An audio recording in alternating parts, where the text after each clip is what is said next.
saja tempat ibadah. Yang ada komplain ini dia. Baru ada kamar. Nanti rekam saja kau kirim ke teleponnya.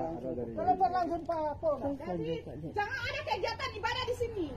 Jangan ada kegiatan ibadah di sini.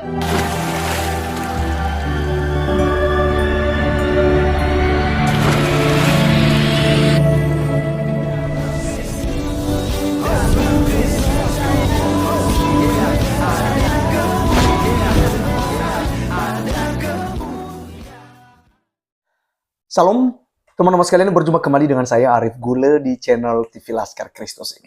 Pada video kali ini teman-teman sekalian, kita kembali untuk memviralkan sebuah aksi yang tak terpuji dari kaum muslim ya. Memang bukan secara keseluruhan umat muslim yang ada di Indonesia melakukan hal yang sama. Tetapi teman-teman sekalian, dari tahun ke tahun ya, setiap ada ibadah Kristen yang mengganggu ya selalu muslim. Kita tidak pernah dapatkan dari agama Buddha, agama Hindu, Konghucu yang mengganggu agama Kristen. Yang selalu melakukan gangguan ini adalah dari kaum muslim. Nah teman-teman sekalian, kita lihat tadi itu ada dua perempuan di situ ya, perempuan muslim. Ada satu yang berjilbab dan ada satu yang pakai jaket jeans gitu ya. Nah teman-teman sekalian, dalam video itu aksi mereka melarang jemaat Advent ya, atau gereja Advent ya di Sulawesi Utara, di mana teman-teman sekalian katanya tidak boleh ada ibadah di sini. Nah, seperti apa teman-teman sekalian pelarangan ini, dan juga nanti kita akan lihat klarifikasinya setelah sudah diproses. Itu hanya cukup untuk minta maaf. Ya, kita tidak tahu apakah ada tindakan dari aparat kepolisian untuk dihukum. Ya, mungkin diproses dulu, dikasih pelajaran dulu lah ya. Jangan hanya udah minta maaf lalu selesai ya. Sementara kalau orang Kristen itu ya harus tidur dalam penjara ya beberapa waktu dulu ya, baru dibebaskan. Nah, teman-teman sekalian, seperti apa sih pelarangan yang dilakukan oleh ibu ini? Mari kita lihat videonya berikut ini. Kakak bilang kalau marin jangan ibadah di sini. Minta maaf ibu. Rekam. Orang semua lapor ke. Silakan lapor, silakan. Pergi lapor apa saja, silakan. Jangan ibadah di sini.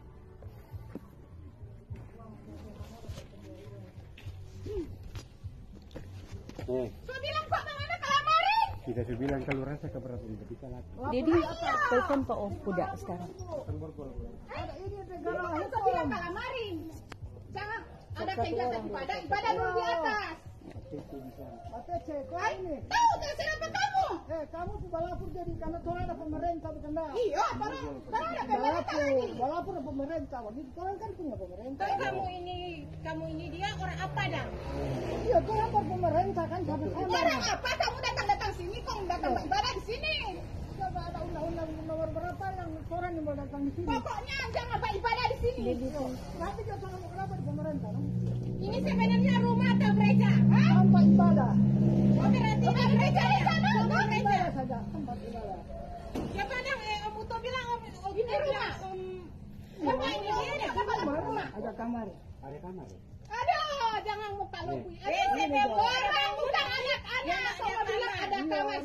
Orang ada komplain ini tuh sebelum tolong ada komplainnya tidak ada kamar ini. Jangan dia. ada ibu-ibu yang komplain. Orang ada komplain ini dia. Baru ada kamar. Nanti rekam saja kau kirim ke teleponnya. Telepon langsung Pak Polda. Jadi jangan ada kegiatan ibadah di sini. Jangan ada kegiatan ibadah di sini. Ya. Orang juga sudah minta izin. Oke. Enggak. Silakan pergi lapor ke kita nih. Kita minta ke kamu. Ya pokoknya ini tidak ada ibadah. Oke, teman-teman sekalian, itulah yang kita lihat dari mak-mak ini. Mak-mak the power. Teman-teman sekalian, inilah ya akibat daripada ceramah-ceramah seperti Ustaz Abdul Somad, kemudian ceramah-ceramah daripada Habib Rizik saat itu, kemudian ada beberapa ustadz-ustadz yang lain seperti Agustan, Ahmad Kainama, Irene Handono, Bangun Samudra, kemudian Ustadz Feliciau, ya banyak sekali ustadz-ustadz yang ceramah-ceramahnya itu ya memprovokasi umat gitu ya. Seakan-akan tak boleh orang Kristen merayakan ibadah lah hanya karena bukan gereja atau apa. Weh, dengarkan baik-baik. Kami ini ya, ibadah itu ada ibadah keluarga, ada ibadah kelompok, ya, ada ibadah organisasi, ada ibadah apa namanya itu, tim ini, tim itu, ya, kelompok-kelompok kecil, dan kami tidak harus di gereja gitu ya. Yang penting kan kami tidak melakukan gangguan kan. Kami ibadah ya misalnya di rumah, ya itu haknya kami beribadah bukan membuat kejahatan. Kalau kami membuat kejahatan, wajar Anda komplain, wajar Anda demo, Anda melarang kami kalau kami mungkin bunuh orang, merampok, berjudi, atau melakukan apa namanya itu tindakan asusila yang memang tidak terpuji dan lain-lain ya. Kami ibadah loh, apa masalahnya gitu loh. Toh juga kalau kami ibadah tidak mengganggu, ya kami tidak pakai pengeras suara sampai seperti kalian ya, pakai toa misalnya gitu ya, sholat 5 waktu, dan itu ya seluruh kecamatan atau di kota misalnya di kabupaten itu terdengar semua. Kami tidak, kami hanya ruang lingkup dalam gereja kalau gereja, kemudian di dalam rumah kalau di rumah, itu kami nggak bikin kacau loh. Ya, lalu apa ruginya kalian? Ya, ini yang selalu kita katakan, apa ruginya kalian kalau kami ibadah? Gitu. Nah, jadi teman-teman sekalian, ini kaum intoleran, bukan hanya dari pihak laki-laki yang melakukan ini, dari perempuan pun ada juga jadi preman gitu ya, intoleran, premanisme, radikalisme. Nah ini dia. Jadi teman-teman sekalian, mari kita menonton setelah sudah dilaporkan ya. Ini dia hanya minta maaf teman-teman sekalian, kita belum tahu ya, saya juga belum selidiki ya. Nanti teman-teman jika ada kabar silakan ya berikan linknya biar kita bahas. Ini belum ada ya ketegasan dari aparat, apakah ini dia diproses sesuai dengan KUHP yang sudah dibentuk di 2021 yang lalu ya, tentang orang yang mengacaukan ibadah ya. Ya, karena di situ ancamannya 2 tahun sampai 5 tahun penjara. Nah, oleh karenanya teman-teman sekalian, kita dengarkan dulu klarifikasi dan permohonan maafnya. Berikut videonya. Assalamualaikum warahmatullahi wabarakatuh. Salam damai di hati. Saya Saprida, masyarakat Desa Buyat Selatan yang berada dalam video viral yang melarang jemaat Advent. Saya secara pribadi mengakui tindakan saya sudah keliru dan tidak beretika, seperti di dalam video tersebut. Dan saya melalui video ini memohon maaf atas kejadian tersebut yang telah melukai hati saudara saya, kaum Nasrani di Sulawesi Utara maupun di Indonesia. Saya tidak bermaksud untuk mempertontonkan sikap intoleransi antar umat beragama. Namun ini adalah sikap spontanitas saja. Sebagai manusia biasa, kami memohon maaf atas kekeliruan kami, dan bersama video ini kami turut bersukacita atas perayaan Natal kaum Nasrani di seluruh Indonesia.